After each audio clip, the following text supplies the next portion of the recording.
Welcome back everyone. Selamat datang kembali semuanya.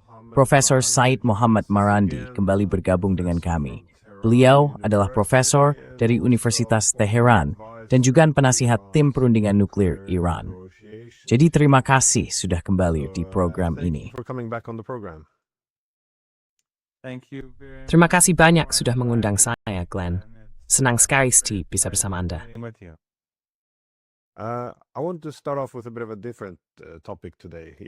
Saya ingin memulai hari ini dengan topik yang agak berbeda, tetapi masih terkait dengan hal-hal yang biasanya kita bahas, yaitu kita melihat antara 50.000 hingga 60.000 warga Maroko menerobos perbatasan ke Spanyol, atau lebih tepatnya ke wilayah Spanyol Ceuta di Afrika Utara. Dan ini ya, dari rekaman video yang kita lihat, mereka datang dengan truk. Tampaknya ini sangat terkoordinasi, sebagaimana memang harusnya begitu. Saya ingin tahu bagaimana Anda memaknai hal ini, karena kita juga melihat sejumlah diplomat Uni Eropa mengatakan bahwa ini jelas diorganisasi oleh pemerintah Maroko. Hal itu kemudian dipandang sebagai cara untuk menggugat kedaulatan atas wilayah tersebut. Jadi sekali lagi, ini memiliki arti politik yang sangat besar. Ini pada dasarnya bukan sekadar soal pengungsi.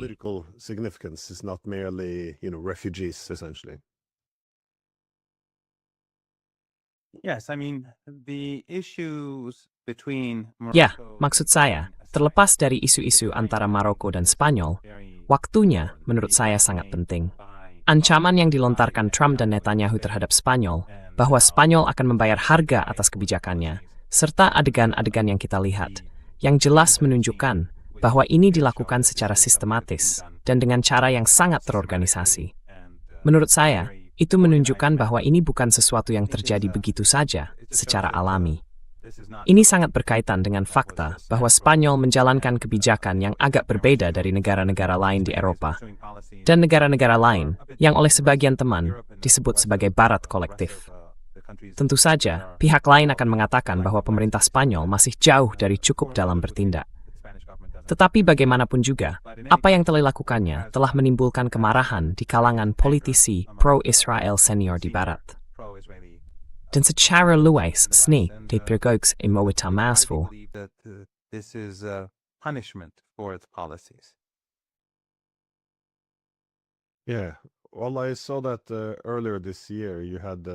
Nah saya melihat bahwa awal tahun ini ada orang seperti Mario Diaz-Balart, salah satu sekutu utama Marco Rubio, dan juga anggota Kongres AS yang berpengaruh, karena ia memegang beberapa posisi di Kongres, yang antara lain mengawasi pendanaan bantuan luar negeri. Sekali lagi, ia sangat vokal dalam isu ini. Ia berpendapat bahwa wilayah Spanyol ini seharusnya tidak dianggap sebagai wilayah geografis Spanyol, melainkan wilayah Maroko.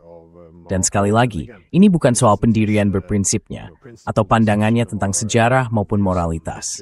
Ia menyertakannya dengan komentar yang cukup tegas, bahwa Maroko membuktikan diri sebagai sekutu yang setia, sementara Spanyol tidak. Jadi, tampaknya, mengingat adanya permusuhan terhadap Spanyol, dibandingkan dengan keinginan untuk memberi penghargaan kepada Maroko atas apa kata yang lebih sopan. Bukan kepatuhan, melainkan kesetiaan. Apakah ini sesuai dengan konteks yang lebih luas? Atau cara S memberi penghargaan kepada pihak-pihak yang tetap setia? Ingin por segmentat sistem aliansi and itu basinai. Making the alliance system more valuable. Well, first of all, Morocco. Pertama-tama, Maroko, rezimnya, rajanya, adalah sekutu yang sangat dekat dengan rezim Israel. Dan selama 3 tahun terakhir ini, ketika dunia berbalik menentang Netanyahu, Zionisme, dan rezim Israel, dia tetap sangat dekat. Dan meskipun semua negara di kawasan itu yang memiliki hubungan dengan Israel masih terus menjalin hubungan, dalam kasusnya dia lebih seperti Uni Emirat Arab. Artinya, hubungan tersebut tidak menunjukkan tanda-tanda ketegangan. Rezim itu juga tidak berusaha, setidaknya, untuk menjauh dari hubungan militer pada saat militer Israel melakukan pembantaian-pembantaian ini. Jadi ini jelas, menurut pandangan. Maksud saya tidak punya. Tetapi saya rasa secara luas diyakini bahwa ini dimaksudkan untuk menghukum pemerintah Spanyol atas kebijakan-kebijakannya yang jauh lebih sejalan dengan opini publik global, dan saya bayangkan opini publik Eropa dalam mengkritik rezim Israel. In criticizing the Israeli regime, and this is to. Dan ini untuk merugikan Spanyol atau pemerintah Spanyol saat ini. I think though that. Namun, saya pikir, And again, dan sekali lagi, saya tidak bisa mengatakan dengan pasti, karena selama beberapa bulan terakhir perhatian saya sangat tertuju pada Iran akibat perang. Saya pikir masalah dengan kebijakan atau perilaku Amerika Serikat, rezim Israel, adalah bahwa hal itu semakin menyingkap rezim Israel sebagaimana adanya sebenarnya. Tucker Carlson misalnya mengatakan hal itu, dan dia punya pengaruh yang sangat besar, juga banyak pengetahuan orang dalam. Dia bukan jurnalis biasa. Banyak jurnalis biasa itu cerdas, mereka pintar, tetapi dia punya informasi dari dalam. Dia punya banyak akses yang tidak kita miliki. Dan dia mengatakan bahwa orang-orang Israel telah mengupayakan kehancuran Eropa. Mereka tidak punya rasa sayang kepada orang-orang Eropa. They have no love for the Europeans. And so this sort of behavior. Jadi perilaku semacam ini terhadap Spanyol, terhadap pemerintah Spanyol karena kebijakannya, bahasa yang kita lihat dari putra Netanyahu, dari para pejabat Israel, dari Trump, serta cara semua ini dilakukan pada waktu tertentu ini, menurut saya menunjukkan bahwa rezim Israel tidak menghargai pemerintah-pemerintah Eropa dan kedaulatan Eropa, atau para pendukungnya tidak menghargainya. Mereka akan melakukan apapun yang mereka anggap perlu untuk mendapatkan keinginan mereka. Begitulah cara mereka bertindak di Asia Barat. Begitulah perilaku mereka di Lebanon. Begitulah perilaku mereka di Gaza, tepi barat, dan terhadap Iran. Mereka mengebom negara-negara. Mereka membantai para pemimpin. Mereka melenyapkan komunitas-komunitas tanpa rasa malu. Jadi penerapan kebijakan seperti itu terhadap Spanyol seharusnya tidak mengejutkan siapapun. Against Spain shouldn't surprise anyone. No, it is. Yeah, no, I saw the Tidak, comments by memang Tucker begitu. Carlson Ya, as dan well. saya juga melihat komentar This Tucker is Carlson obviously Europe bahwa is, not ini Spain, jelas Europe in Eropa, general, bukan hanya Spanyol, is tetapi Eropa secara Spanyol, umum of juga course, menjadi sasaran. it's become very critical. Tentu saja dalam beberapa tahun terakhir, dia menjadi sangat kritis terhadap Israel, dengan alasan yang sangat kuat. Namun jelas, Trump sangat vokal menyatakan keinginannya untuk menghukum Spanyol. Dia mengatakan Spanyol seharusnya dikeluarkan dari NATO. Kita harus, Anda tahu, memberlakukan blokade terhadap seluruh perdagangan. Dia memang mengatakan langsung leasing bebas spol. Stripping it of territory, but you see this kind of. Namun Anda melihat gagasan seperti ini. Beberapa sekutu yang setia harus diangkat, sementara yang tidak patuh harus dihukum. Tampaknya ini sekarang menjadi persoalan yang lebih luas di kawasan itu, karena sistem aliansi jelas telah retak atau melemah di Timur Tengah. Itu karena, ya, Amerika Serikat menjadikan sekutu-sekutunya sebagai sasaran. Kita juga melihat kesepakatan yang kini sedang dibuat dengan Arab Saudi, kesepakatan nuklir yang juga terkait langsung dengan Israel. Artinya mereka harus menormalisasi hubungan dengan Israel. Lalu pada dasarnya, mereka bisa mengesampingkan semua aturan internasional dan memiliki program nuklir tanpa, Anda tahu, inspeksi serta pembatasan yang ketat seperti itu. Saya ingin tahu bagaimana melihat hal ini dan bagaimana dampaknya. I was wondering, how do you see this and how does it affect Iran? Because I saw a journalist. Iran. Karena saya melihat seorang jurnalis mengajukan pertanyaan dalam pengarahan pers ini. Mengapa Arab Saudi boleh memiliki program ini, tetapi Iran tidak? Dan jawabannya cukup lugas. Ya, Amerika akan mendapatkan, maksud saya, Amerika akan mendapatkan kesepakatan istimewa dalam urusan komersial dari ini, sebelum siapapun yang lain. Dan ini adalah Amerika pertama. Selain itu, Arab Saudi adalah sekutu, Iran bukan. Jadi pada dasarnya, beginilah seharusnya dunia diatur. Mereka yang tunduk kepada imperium akan mendapat perlakuan khusus.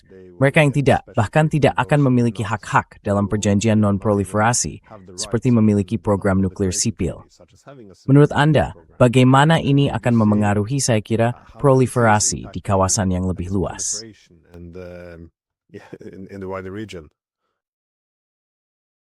You're absolutely correct. In the case of Saudi Arabia, though, Anda sepenuhnya benar.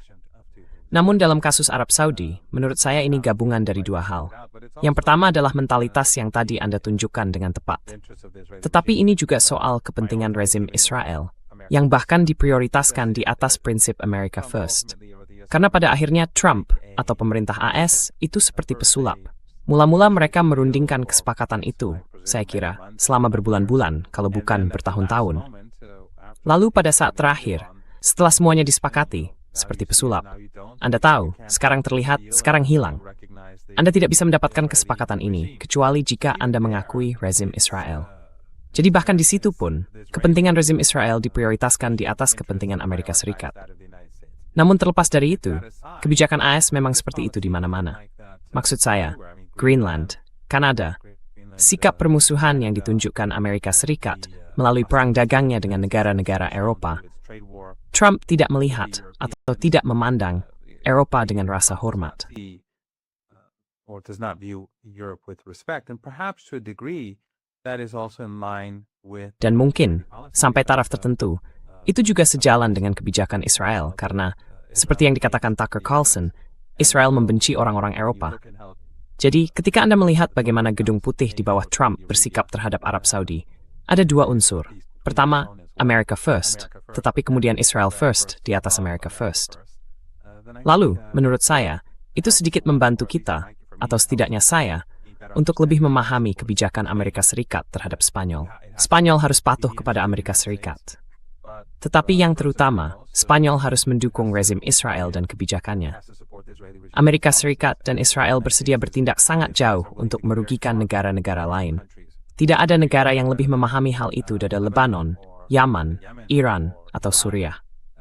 Mereka bersedia bertindak sangat jauh dan sangat kejam jika Anda tidak mematuhi perintah, tuntutan dari golongan orang-orang ini. The demands of this class of people. Seringkali dikemukakan, terutama dalam ekonomi politik, bahwa sebuah hegemon yang sangat nyaman ketika kekuasaan benar-benar terkonsentrasi bisa dipandang sebagai hegemon yang dermawan. Bukan hanya dermawan, tetapi juga baik hati, karena ia dapat memberikan sejumlah manfaat kolektif. Ia bisa cukup murah hati kepada para sekutunya. Kita melihat itu terutama pada Amerika Serikat terhadap negara-negara Eropa setelah Perang Dunia Kedua, negara-negara garis depannya. Amerika Serikat mampu secara efektif membangun mereka. Namun, selalu ada peringatan bahwa ketika hegemon itu mulai merosot, maka sekali lagi, tujuan utamanya adalah mempertahankan hegemoni. Dan kemudian, ia harus mengambil karakter yang sangat berbeda. Artinya, ia akan mulai mengambil lebih banyak dari para sekutunya. Ia akan menggunakan mereka sebagai instrumen, kemungkinan untuk melawan negara-negara pesaing yang sedang bangkit. It is this our store to buy me gymnal, and Matt's caring continue. The rules of the past are essentially thrown out the window, and that's more or less what we're seeing now. Dan ya, itulah yang kita lihat sekarang. Hegemon yang sedang merosot menjadi semakin buruk. Tapi ini bukan cuma soal memberi ganjaran kepada sekutu yang baik, melainkan juga menghukum yang buruk. Maaf, menghukum negara-negara yang buruk dan tidak setia. Dan ya, tentu saja, Spanyol ada di posisi teratas dalam daftar ini. Tapi di Timur Tengah, kita melihat bagaimana Amerika Serikat memperlakukan negara-negara teluknya, negara-negara proksinya yang tidak lagi mengikuti aturannya.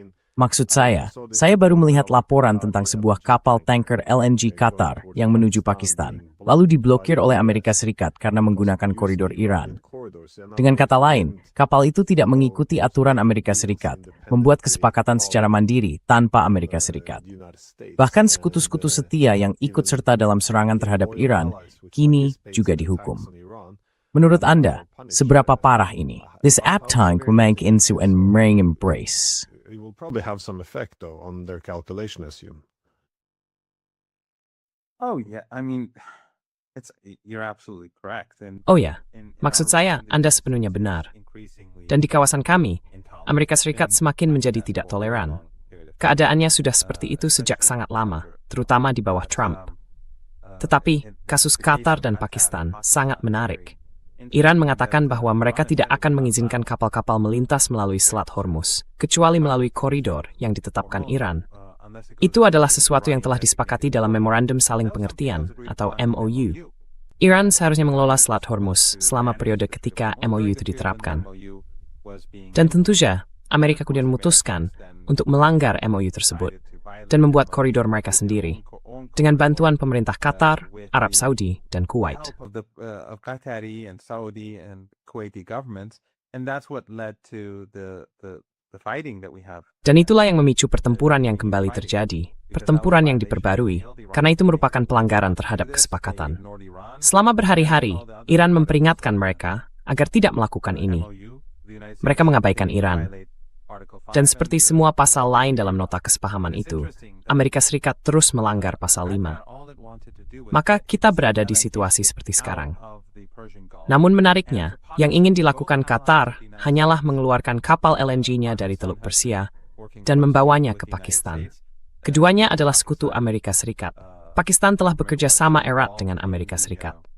Pemerintah Pakistan terlibat di Mesir ketika Trump menerapkan atau mengumumkan gencatan senjata dengan Gaza, meskipun itu adalah kesepakatan sepihak yang menguntungkan rezim Israel. It was a one-sided deal that benefited the Israeli regime, and Qatar, of course, has been hosting. Dan Qatar, tentu saja, telah menampung pasukan Amerika Serikat dan membantu Amerika Serikat mengebom Iran.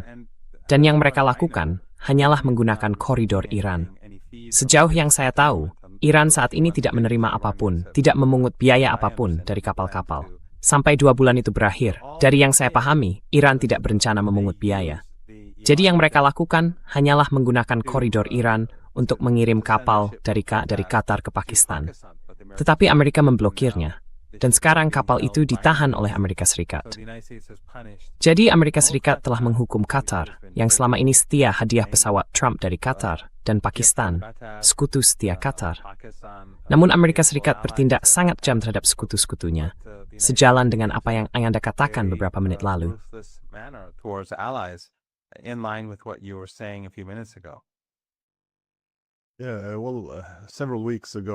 Ya, beberapa minggu lalu, kita melihat Oman berdiskusi dengan Iran untuk mencari cara mengatur atau mengelola selat itu bersama-sama, agar konflik bisa dihindari.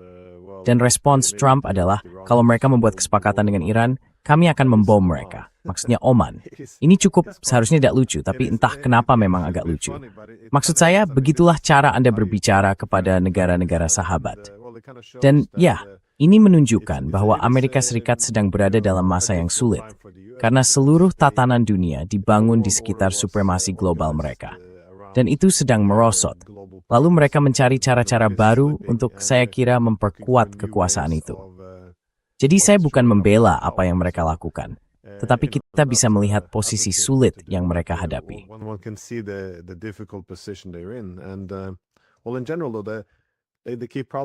Dan secara umum, masalah utama dari MOU itu, dan bahkan jika Iran mengelola Selat Hormuz, adalah bahwa sekali lagi, itu akan memberi mereka lebih banyak kekuasaan atau kendali administratif atas sistem internasional, yang sekarang berada di luar kendali Amerika Serikat. Dan saya pikir, ya, mungkin itu sebabnya mereka tidak bisa menerimanya. Namun sekarang, tampaknya mereka mungkin bergerak menuju serangan besar-besaran. Kita mendengar pembicaraan tentang mematikan seluruh listrik di Iran. Dan lagi, Trump memang banyak bicara. Tapi dari sejumlah penumpukan kekuatan dan aktivitas yang terlihat, tampaknya ini bisa menjadi arah yang mereka tuju. Saya hanya ingin bertanya, bagaimana melihat perkembangan ke depan saat ini? Sekali lagi, bukan meramal, hanya kemungkinan-kemungkinannya. The possibility. Well, again, I think all of this. Sekali lagi, saya pikir semua ini masuk akal jika dilihat sebagai satu kesatuan. Apa yang dilakukan Amerika Serikat terhadap sekutu-sekutunya di Eropa tidak menguntungkan Amerika Serikat sendiri. Bahkan ketika Amerika Serikat sedang mengalami kemunduran, sikap kerasnya hanya akan merusak hubungan itu dalam jangka panjang. Namun, kebijakan ini juga, setidaknya sebagian, dan dalam kasus ini sebagian besar dipengaruhi oleh rezim Israel. Jadi, Amerika Serikat mengorbankan hubungannya dengan setidaknya sebagian Eropa karena rezim Israel menginginkan hal ini. Dengan kata lain, menurut Trump, Spanyol telah menjalankan kebijakan yang buruk. Kebijakan itu berkaitan dengan perang Amerika Serikat melawan Iran, dan kebijakan yang berkaitan dengan perilaku rezim Israel di Asia Barat.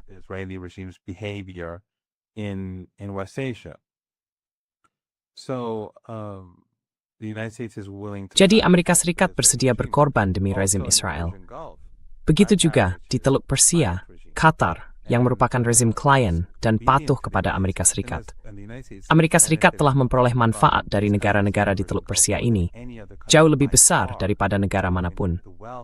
Maksud saya, kekayaan yang berasal dari minyak dan gas, sebagian besarnya mengalir ke Amerika Serikat. Tiongkok berada jauh di urutan kedua. Hubungan dagang dengan Tiongkok mungkin lebih besar.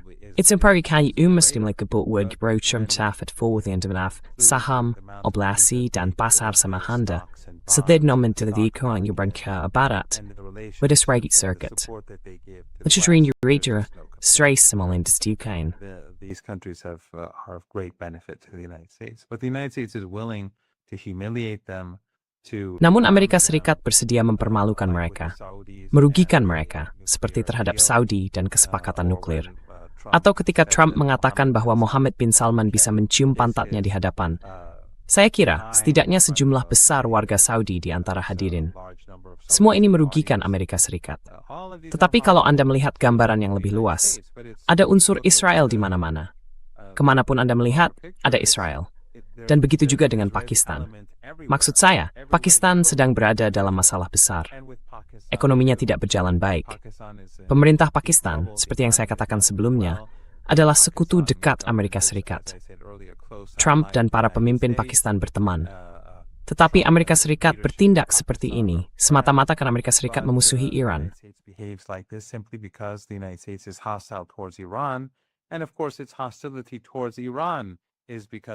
Dan, tentu saja, permusuhannya terhadap Iran itu karena Israel. Unsur yang mendahulukan Israel dalam kebijakan luar negeri Amerika Serikat merugikan Amerika Serikat pada saat Amerika Serikat sedang mengalami kemunduran. Dan itu hanya membuat keadaan jauh lebih buruk. Itu juga menghalangi Amerika Serikat untuk mengelola kemunduran tersebut. Amerika Serikat sebenarnya bisa bertindak sangat berbeda dan mengelola kemunduran ini dengan cara yang tetap mempertahankan banyak pengaruh globalnya di hadapan para rivalnya atau rival utamanya, katakanlah Tiongkok. Tetapi, Amerika Serikat memilih untuk tidak melakukannya. Namun, sebagian besar penyebabnya adalah rezim Israel di seberang Mediterania dan Asia Barat. Dalam kasus Iran, halnya sama. Amerika Serikat memprioritaskan Israel. It's the same thing. The United States prioritizes Israel. It's willing to constantly speak about crime. Mereka terus-menerus bicara tentang kejahatan terhadap kemanusiaan. You and I were Anda dan saya seharusnya berbicara tadi malam, dan saya mengusulkan untuk menundanya sampai pagi ini, untuk melihat apakah Amerika Serikat benar-benar melancarkan serangan udara besar-besaran yang mereka ancamkan, dan yang telah diberitahukan kepada para jurnalis Barat. Selama beberapa bulan terakhir, kita diberitahu bahwa Iran akan dilenyapkan, bahwa peradabannya akan dilenyapkan, bahwa Iran akan dimusnahkan, bahwa Iran akan dikirim kembali ke zaman batu. Dan tidak diragukan lagi, ini menghancurkan citra Amerika Serikat di seluruh dunia. Sama seperti genosida di Gaza, atau genosida di Lebanon Selatan dan pembersihan etnis di sana, atau perang kotor di Suriah. or the dirty war in Syria. And all of this has to do with Israel.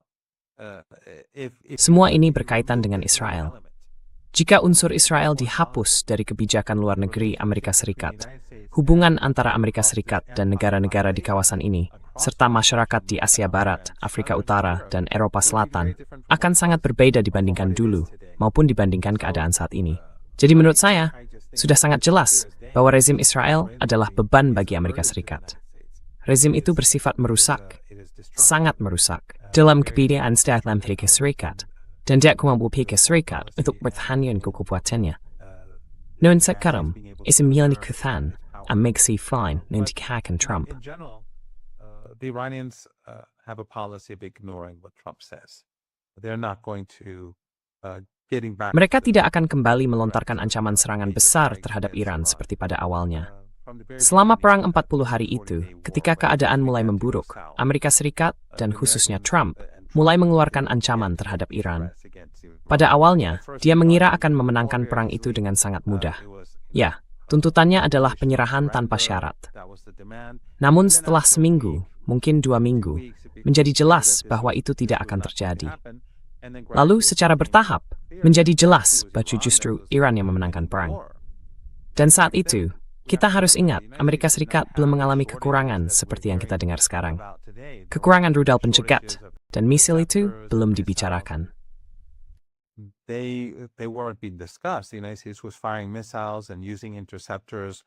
Amerika Serikat menembakkan rudal dan menggunakan pencegat tanpa rasa takut akan kekurangan persediaan. Tetapi mereka tetap kalah perang. Dan itulah sebabnya saya pikir, ketika hari ini mereka berbicara tentang kekurangan persediaan itu, hal tersebut penting jika penilaian situasinya akurat. Namun tetap saja, bahkan tanpa kekurangan persediaan, Amerika Serikat gagal melawan Iran. Jadi pada waktu itu, bagaimanapun juga, Trump mulai mengancam Iran. Dan itu tidak memaksa Iran untuk mengubah posisinya. Melenyapkan Iran, menghapusnya dari peta, mengembalikannya ke zaman batu, menghapus peradabannya. Dia tidak bisa membuat Iran bergeming.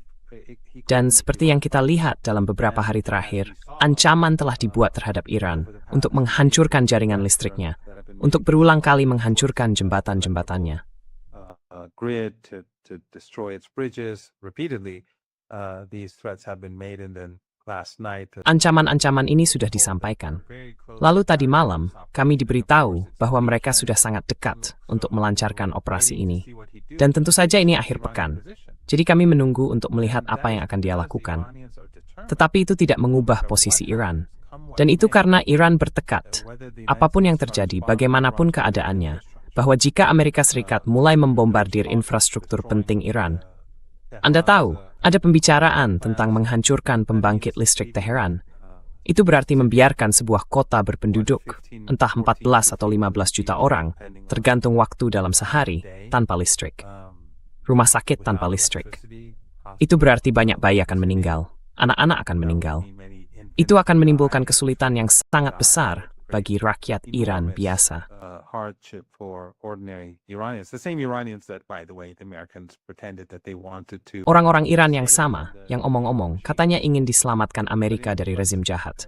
Tetapi pada akhirnya, kita melihat bahwa, pertama, Iran tidak mengubah kebijakannya.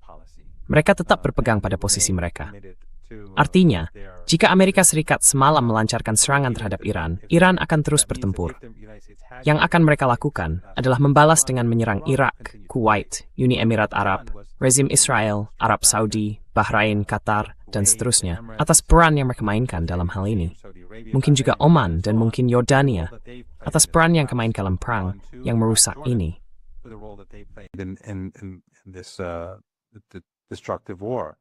And that would of course led to global economic depression. Dan itu, tentu saja, akan memicu depresi ekonomi global. Sebab kelangkaan yang kini menumpuk di pasar global, terutama terkait minyak, sudah sangat mendekati titik kritis.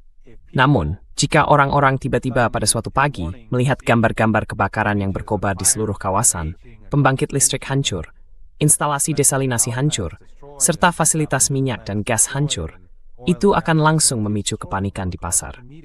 Dan ketika pasar runtuh, manipulis semistifu, bethasistru-sil. En snevia, depresi egan kudi besmok hindargen, just stefk emetavanitat.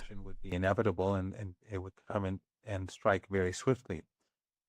But in addition to that, namun selain itu, citra Amerika Serikat yang tadi saya bicarakan juga makin hancur di seluruh dunia akibat rezim Israel.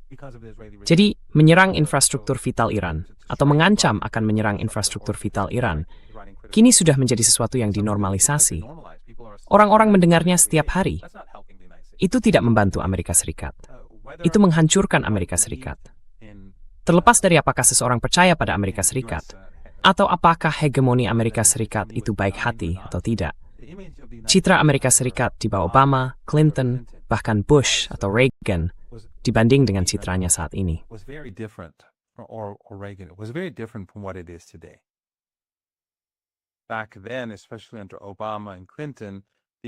Dulu, terutama pada masa Obama dan Clinton, Amerika Serikat dipandang oleh banyak orang sebagai kekuatan yang baik hati. Saya sama sekali tidak melihatnya seperti itu. Saya juga tidak melihat ada perbedaan mendasar antara Obama dan Trump. Tapi itu isu yang berbeda. Namun saat itu, kalau Anda melihat opini publik global dan bagaimana Amerika Serikat dipandang di seluruh dunia, keadaannya sangat berbeda dibandingkan sekarang. Dan kekuatan lunak itu sangat penting bagi Amerika Serikat, bahkan ketika berhadapan dengan Iran. Glenn, salah satu pencapaian Amerika Serikat dalam menghadapi Iran adalah mampu meyakinkan orang-orang muda, bukan semua orang muda, tetapi sebagian besar dari mereka, bahwa Amerika Serikat bukanlah masalahnya. That the United States was not the problem was Iran. And Masalahnya adalah Iran, dan kekuatan lunak itu mencapai puncaknya pada masa Obama. Maksud saya, Bush masuk dan menghancurkan citra Amerika Serikat. Tidak jauh berbeda dengan Trump. Bush menghancurkan citra Amerika Serikat, lalu Obama berkuasa, dan citra Amerika Serikat pulih. Banyak sekali anak muda, mahasiswa-mahasiswa saya, kenalan-kenalan saya, yang terpengaruh dan percaya bahwa Amerika Serikat adalah hegemon yang baik hati. Trump telah menghancurkan itu. Itu benar-benar telah hancur. Dan saya tidak hanya melihatnya di kalangan orang Iran tentu saja, tetapi di seluruh dunia. Dan penghancuran kekuatan lunak itu, dan tentu saja Gaza harus dimasukkan bersama semua isu lainnya. Penghancuran kekuatan lunak ini membawa konsekuensi yang sangat besar bagi Amerika Serikat.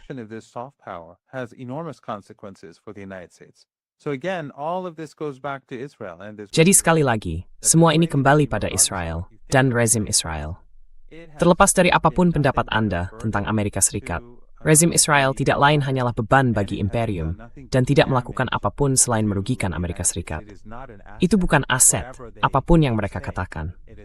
Israel telah menghancurkan Amerika Serikat secara finansial.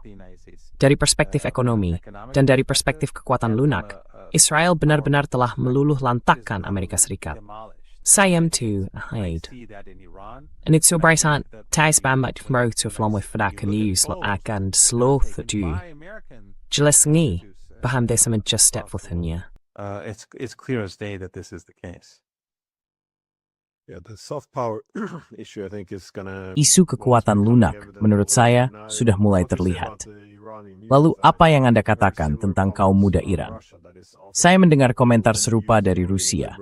Seringkali, banyak anak muda, atau bahkan kalangan liberal, beranggapan bahwa jika salah satu masalah dalam ketegangan yang sedang berlangsung dengan Amerika Serikat adalah Rusia, dan jika Rusia mengubah sebagian caranya, maka banyak konflik akan hilang.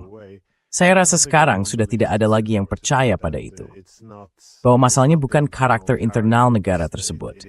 Yang menjadi masalah adalah ambisi hegemonik Amerika Serikat yang sangat membatasi kemampuannya untuk menjalin hubungan dengan negara-negara yang tidak tunduk pada semua kemauannya.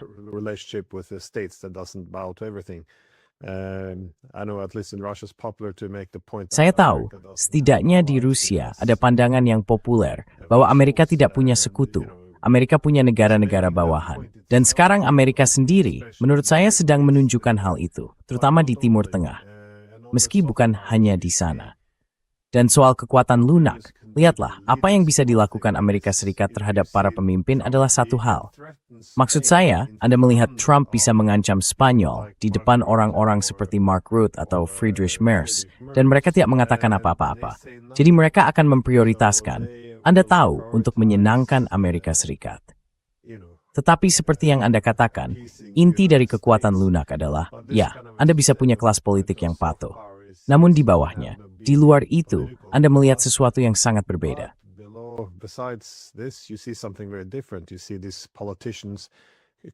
Anda melihat para politisi ini anjlok dalam jajak pendapat. Anda melihat masyarakat yang makin skeptis terhadap Amerika Serikat. Jadi sekali lagi, ini tidak berkelanjutan. Maksud saya, demi Tuhan, Amerika Serikat bahkan bisa mengancam akan mengambil Greenland, dan mereka tetap akan datang untuk Anda tahu, membungkuk kepada Trump.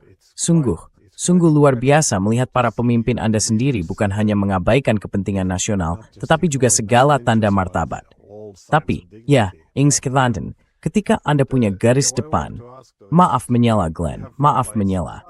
Tapi begini, kalau Anda berhadapan pada imperium, But it's like if you're with the empire, you are going to go down with the ship. So the Europeans, Anda akan tenggelam bersama kapal itu. Jadi Eropa tentu saja, ini bukan hanya soal Trump. Ini juga terjadi di bawah Biden. Kebijakan yang mereka jalankan terhadap Iran, kebijakan terhadap Rusia, kebijakan terhadap China, semuanya telah melemahkan Eropa dalam beberapa tahun terakhir. Dan kemunduran Eropa bahkan lebih cepat daripada Amerika Serikat. Tapi lihat juga kawasan kita sendiri. Amerika Serikat telah mengorbankan semua negara yang, seperti kata Trump, selama bertahun-tahun telah mereka peras. Mengapa? Karena kepatuhan mereka. Dengan kata lain, kepatuhan mereka kepada Amerika Serikat justru telah melemahkan dan menghancurkan mereka, seperti yang kita lihat dalam perang ini. Dan di Asia Timur juga, Amerika Serikat menggunakan Jepang, menggunakan Korea, dan menggunakan negara-negara lain sebagai alat melawan China. Namun, misalnya dalam kasus Korea, mereka memaksa Korea untuk membeli rudal THAAD. Purchase THAAD missiles, and it was a very Dan itu adalah kebijakan yang sangat bermasalah, kebijakan yang kontroversial yang dijalankan oleh pemerintah Korea.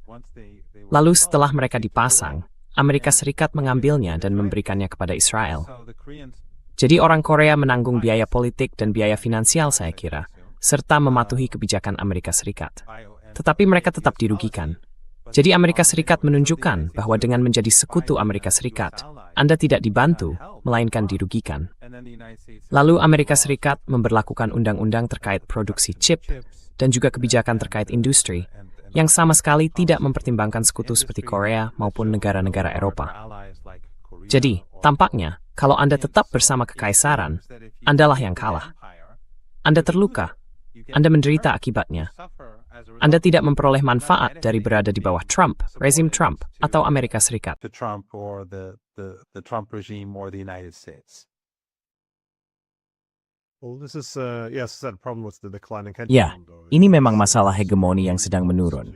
Namun, ada dorongan kuat untuk menggunakan negara-negara garis depan sebagai alat guna menyingkirkan para rivalnya. Sekali lagi, pada dasarnya, mendorong mereka ke dalam perang. Tetapi tampaknya, negara-negara garis depan itu lalu punya dua kemungkinan, dan dorongan mereka sendiri yang saling bersaing. Pertama, mereka bisa semakin mendekat ke Amerika Serikat untuk mendapat perlindungan dari konflik yang telah mereka didorong untuk hadapi. Dan kita melihat Amerika Serikat adalah penghasut utama perang Ukraina. Tetapi kini negara-negara Eropa justru sepenuhnya bergantung pada Amerika Serikat untuk perlindungan. Kita juga melihat logika yang sama di antara sebagian negara Teluk. Alternatifnya adalah mengambil sedikit jarak dari Amerika Serikat sebagai sumber konflik. Tetapi, Kelegi, Edward Jepthini, and Sogam Beridir. But then again, these are mutually exclusive. I was wondering how do you see this now? Dan saya ingin tahu, bagaimana Anda melihat situasi ini sekarang di Asia Barat?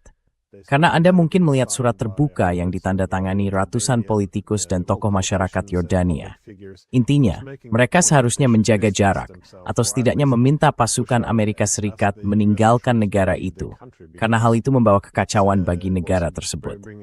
Dan lagi, Yordania memiliki demografinya menunjukkan bahwa revolusi mungkin saja terjadi, bahwa tidak semua orang puas dengan kebijakan pemerintah. Lalu, terkait apa yang terjadi di Kuwait, mereka hanya berpaling, dan pada dasarnya bisa saja hancur sebagai akibatnya terserap ke dalam Irak. Jadi saya ingin tahu, bagaimana Anda melihat ini, terutama soal Yordania. Karena Yordania seringkali tidak muncul di berita sesering negara-negara Teluk, maksud saya.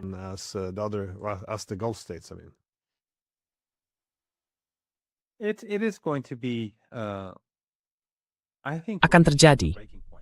Saya rasa kita sedang mendekati titik kritis, dan belum jelas kapan itu akan terjadi.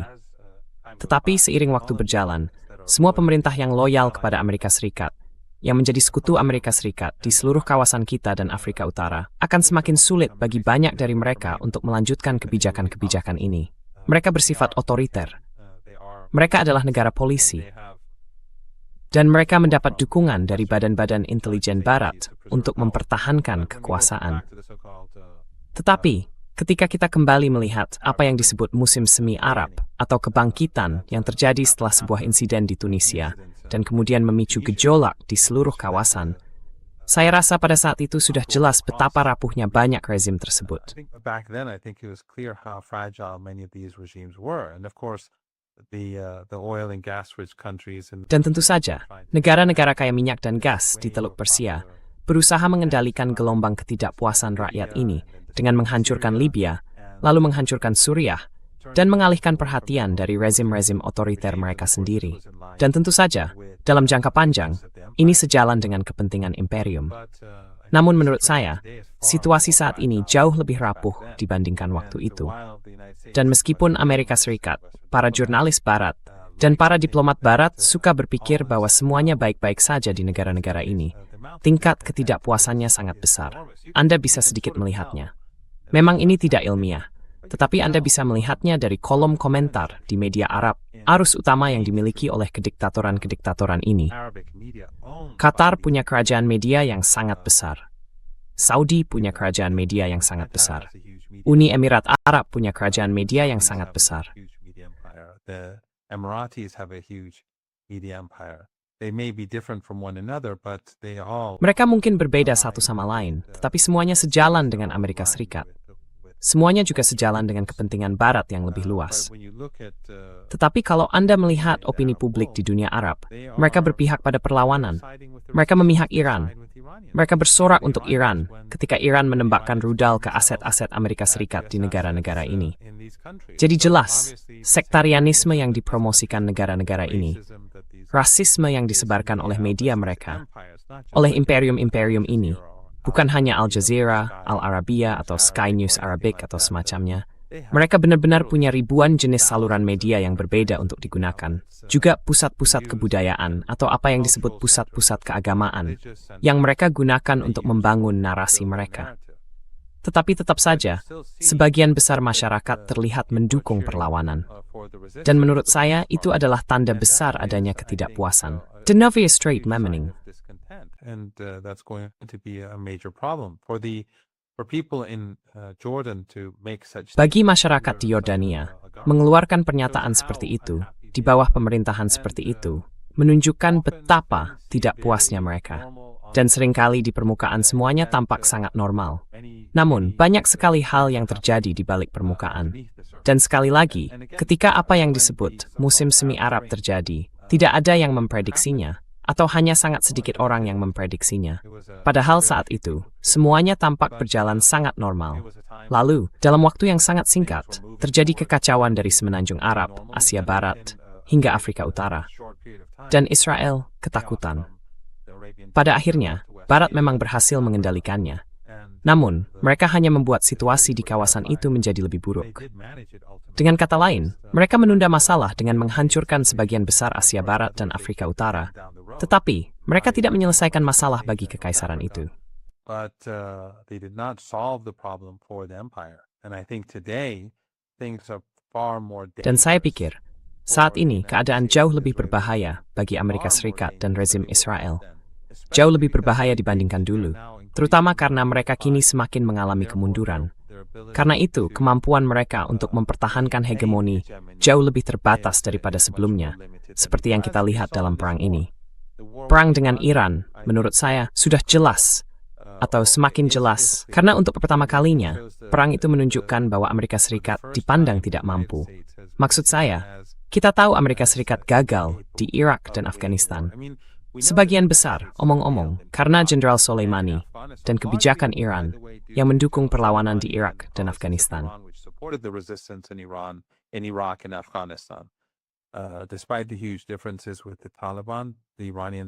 Terlepas dari perbedaan besar dengan Taliban, Iran membantu Taliban mengusir Amerika Serikat. Bahkan sebagian pihak, para penutur bahasa Persia atau kaum Syiah, Hazara, Uzbek, dan lainnya, menjadi sangat marah kepada Iran.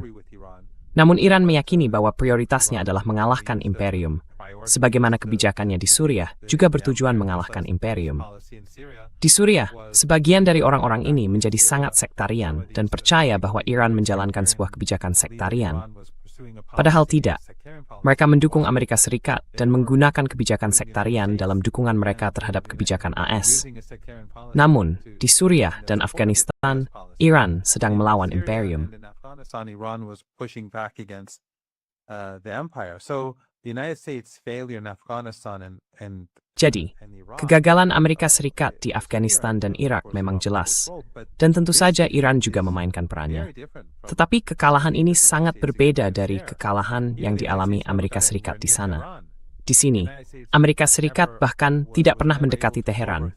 Amerika Serikat tidak pernah mampu menggulingkan pemerintah atau menguasai wilayah yang sangat luas, lalu pada akhirnya gagal karena biaya, atau karena kesulitan yang dihadapinya. Amerika Serikat dikalahkan sebagai sebuah kekuatan di medan perang, seperti yang kita baca dalam perang-perang masa lalu, ketika dua negara saling berperang dan perang gagal. Ini contoh lain, tetapi dalam kasus ini, yang kalah adalah negara adidaya, negara super kuat, negara yang ditakti semua orang di seluruh dunia. It's the country that everyone feared across the world. So I think that Jadi menurut saya ini sangat melemahkan Amerika Serikat. Akibatnya, rezim-rezim yang didukung dan ditopang oleh Amerika Serikat menjadi jauh lebih rentan. Bukan hanya karena kerusakan yang telah terjadi, tetapi juga karena rezim-rezim ini kehilangan kepercayaan kepada Amerika Serikat. Dan Amerika lah yang mempertahankan mereka tetap berkuasa. Jadi ketika Anda melihat masyarakat di Yordania tidak puas dengan kebijakan itu, menurut saya ini pertanda yang sangat buruk bagi pemerintah. Sebab pemerintah telah melemah. Orang-orang marah karena melihat pemerintah mendukung Israel. Di sisi lain, pemerintah melihat bahwa Amerika Serikat, sang hegemon, bukanlah kekuatan seperti yang mereka kira.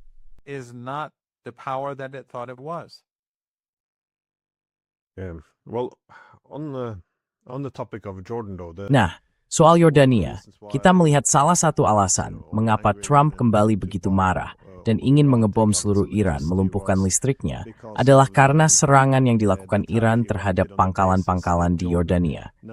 Bagi Trump, dia membingkainya begini, kami sedang bernegosiasi dengan Iran, dan mereka tidak jujur.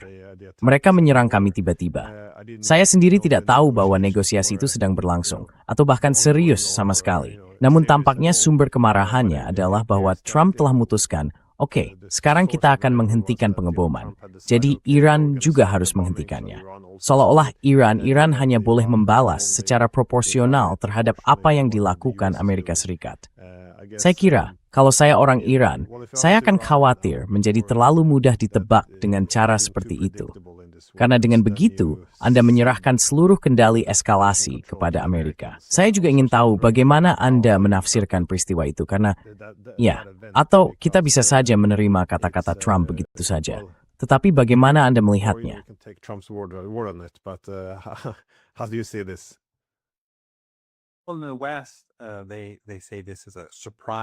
Baik, di Barat mereka menyebut ini serangan mendadak.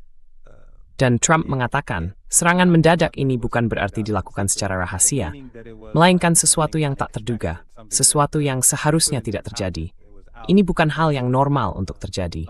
Namun, itu bukan penilaian yang bermakna.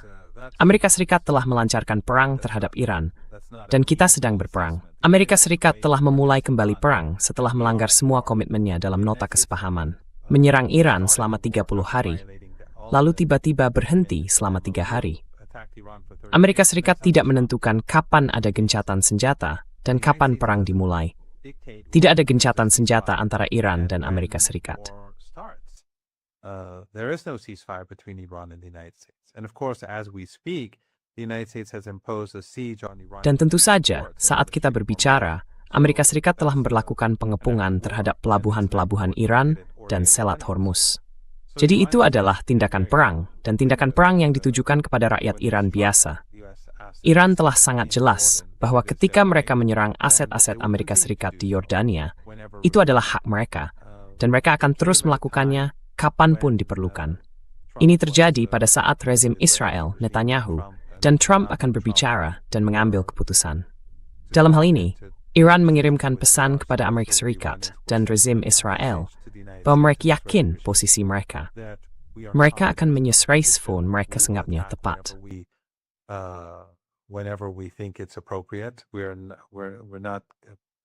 Kami tidak terintimidasi dengan cara apapun, dan kami akan mengambil inisiatif kapanpun kami anggap perlu.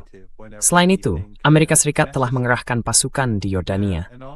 Mereka juga menempatkan aset di sana, yang dipandang Iran sebagai ancaman. Jadi, Iran menyerang mereka untuk menangkal ancaman terhadap Iran tersebut.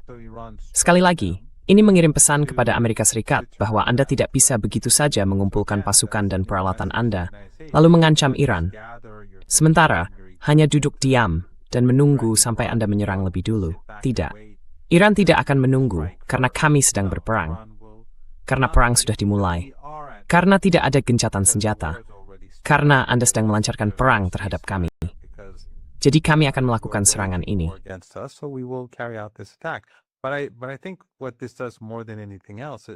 Namun, menurut saya, lebih dari apapun, ini menunjukkan betapa yakinnya Iran terhadap posisinya. Iran tidak akan sekadar menunggu Amerika menyerang, lalu membalas serangan itu. Iran melakukan ini karena alasan moral dan alasan agama. Iran tidak bisa memulai perang, dan karena itu Iran tidak memulai perang. Tetapi dalam kasus ini, perang sudah ada. Ada perang. Kita sedang berperang. Ini bukan gencatan senjata. Namun, dengan tidak menunggu Amerika Serikat memulai fase baru dalam konflik militer, lalu menyerang lebih dulu, menurut saya, Iran menunjukkan tingkat kepercayaan diri yang sangat besar. Dan kita melihatnya dalam 24 jam terakhir.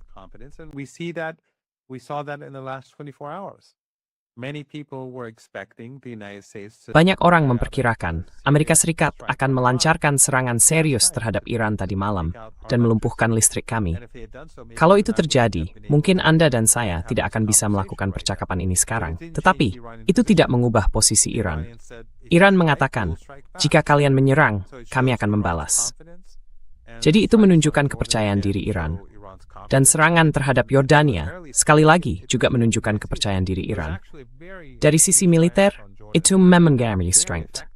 Itu serangan terhadap Yordania yang efektif, menghancurkan aset-aset utama Amerika Serikat yang terukur untuk bersedia terhadap Iran. Oke. Now I often make the point that Saya sering menekankan bahwa ilusi tentang kendali eskalasi ini yang dimiliki Barat secara politik sepanjang era hegemonik mungkin merupakan bahaya terbesar saat ini, terutama dalam hal salah perhitungan yang bisa memicu perang yang lebih luas, baik terhadap Iran maupun dengan Rusia. Bagaimanapun, saya ingin berterima kasih karena Anda telah meluangkan waktu di akhir pekan.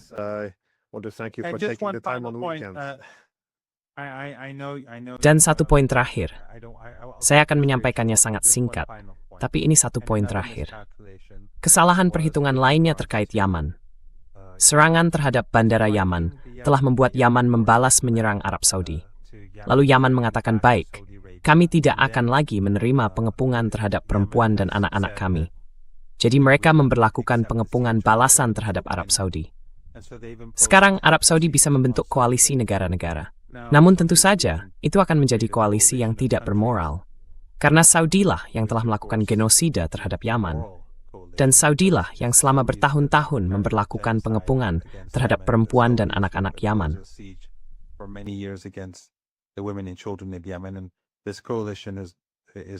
Dan koalisi ini membantu Saudi melanjutkan kebijakan yang biadab ini. Namun ini akan gagal, dan Saudi justru merugikan diri sendiri pada saat Teluk Persia tertutup. Mereka tidak bisa keluar dari Teluk Persia karena Selat Hormuz dan konflik antara Iran dan Amerika Serikat. Mereka membutuhkan Laut Merah. Jadi mereka memprovokasi Yaman, dan banyak yang mengatakan itu dilakukan dengan dorongan dari Amerika Serikat. Namun itu malah berbalik merugikan mereka. Lalu, meskipun Yaman yang mengaku bertanggung jawab atas pengeboman instalasi minyak Saudi, Saudi tidak ingin membalas Yaman karena takut angkatan bersenjata Yaman kembali menyerang lebih banyak sasaran minyak dan gas. Jadi mereka pergi dan membom Irak.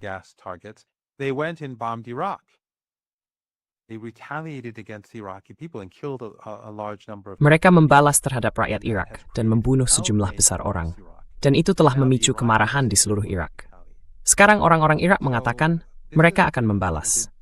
Jadi, inilah, Anda tahu, salah perhitungan itu. Baik di medan perang melawan Iran, maupun terkait rakyat Irak atau rakyat Yaman. Maksud saya, salah-salah perhitungan yang dilakukan kekaisaran dan para proksinya itu, menurut saya, bertindak sebagai katalis yang akan menjatuhkan kekaisaran dan pada akhirnya juga akan menjatuhkan para proksi tersebut. Dan kita melihatnya di berbagai tingkat dan di seluruh kawasan.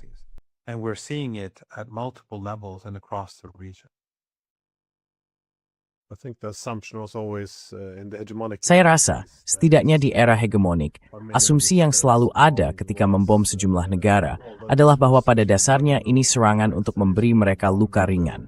Artinya, kami akan membom kalian sedikit. Tapi kalau kalian mencoba melawan atau membela diri, maka kami akan benar-benar marah. Jadi ini, Anda tahu, pendekatan ala pengganggu di halaman sekolah. Duduk saja di sana, sementara saya memukul kalian sedikit, dan setelah itu tidak akan menjadi lebih buruk.